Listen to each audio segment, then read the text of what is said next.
तर सतीश जगे सर पुन्हा एकदा आपल्याशी या ठिकाणी जोडले गेले आहेत। सतीश सर, स्वागत तुमचं।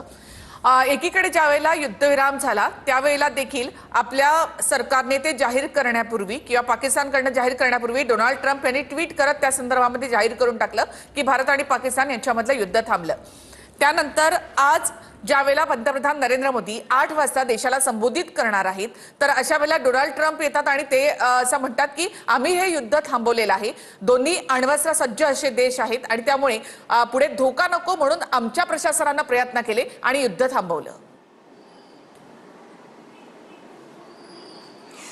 नक्कीच अमेरिका जो आहे असा गवगवा त्या ठिकाणी करतोय की जगामधला कुठलाही प्रश्न असो आणि मुख्यतः ग्लोबल पीस आपण ज्याला म्हणतो की एक प्रकारे जागतिक शांतता, त्यासाठी आम्ही मॉनिटर आहोत आणि त्याला थांबवण्यासाठी आम्ही जे आहे आमचा इन्फ्लुएन्स संपूर्ण जगामध्ये असा दाखवण्याचा प्रयत्न अमेरिका आणि त्यातल्या त्यात डोनाल्ड ट्रम्प सारखं नेतृत्व हे वेळोवेळी करतंय। आणि त्याचा प्रत्यय ऑलरेडी 2 दिवसापूर्वी आपल्याला आला की भारत आणि पाकिस्तान याच्या अगोदर सगळ्यात पहिले त्यांनीच जाहीर करून टाकलं की अशा प्रकारची युद्धबंदी त्या ठिकाणी होणार आहे। बरं, यामध्ये तर जे आहे त्यांनी स्वतःचा गवगवा त्या ठिकाणी केला आणि आता जसं तुम्ही सांगताय की अण्वस्त्र युद्ध सुद्धा आम्ही थांबवलं, अशा प्रकारे जर त्या ठिकाणी म्हणत असतील तर पुन्हा की बाबा जगाच्या एक प्रकारे ग्लोबल पीस साठी, जागतिक शांततेसाठी आमचा किती महत्त्वाचा रोल आहे, स्पेशली डोनाल्ड ट्रम्प आणि त्यांच्या प्रशासनाचा किती महत्त्वाचा रोल आहे, हे जे आहे जगाला त्यांना सांगण्याचा प्रयत्न करायचा आहे। पण यातला फक्त एक गोष्ट जी आहे मला सिरियसली घ्यावीशी वाटते की जर खरोखरच ते असं म्हणत असतील की अण्वस्त्र युद्ध जे आहे आम्ही थांबवलं आणि याच्यामध्ये जर खरोखरच तथ्य असेल तर आपली भूमिका तर स्पष्ट आहे, सगळ्या जगाला माहिती आहे की नो फर्स्ट यूज, म्हणजे आम्ही तर जे आहे अण्वस्त्र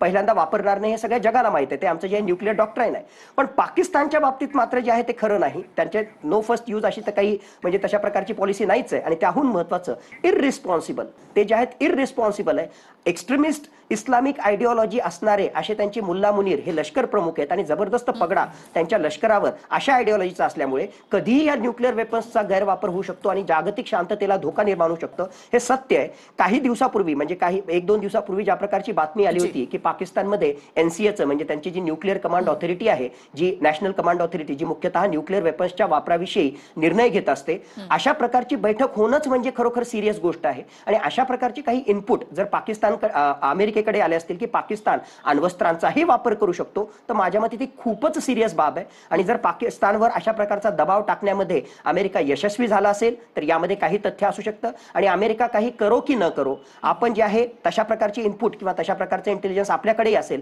आणि म्हणून घरात घुसून लिटरली पाकिस्तानच्या नूर खान बेसवर, जे त्यांच्या GHQ रावलपिंडी त्यांच्या आर्मी हेडक्वार्टरच्या एकदम बाजूला त्या ठिकाणी आहे, त्या अत्यंत महत्त्वाच्या अशा स्ट्रॅटेजिक एअरबसवर आम्ही हल्ला केला आणि त्यांची जी आहे म्हणजे एक प्रकारे उद्ध्वस्त आम्ही त्या ठिकाणी करण्यामध्ये यशस्वी झालो। आणि काही मिनिटांमध्ये जर आम्ही हे करू शकलो असतो तर कशा प्रकारे पाकिस्तानमध्ये कुठेही जाऊन आम्ही हल्ला करू शकतो आणि आमचे मिलिटरी ऑब्जेक्टिव्ह हासिल करू शकतो याची चुणूक आम्ही दाखवली होती। आणि माझ्या मते त्यामुळेच घाबरल्यामुळे जे आहे पाकिस्तान अमेरिकेकडे गेला असेल आणि हे सगळं अण्वस्त्र युद्धाच्या पॉईंट ऑफ व्ह्यूनं हे दोन इनपुट आपल्याला लक्षात करावे लागतील। अमेरिकेचा गवगवा, डोनाल्ड ट्रम्पचं म्हणणं की मीच जगामधला जो आहे सगळ्यात मोठा नेता आहे आणि सगळ्या जगाची जिम्मेदारी जागतिक शांततेची माझ्याचकडे आणि आमचा किती मोठा इन्फ्लुएन्स आहे हे दाखवण्याचा प्रयत्न म्हणजे आजचं डोनाल्ड ट्रम्प यांचं विधान असं आपल्याला म्हणता येईल। नक्कीच सर, मी पुन्हा एकदा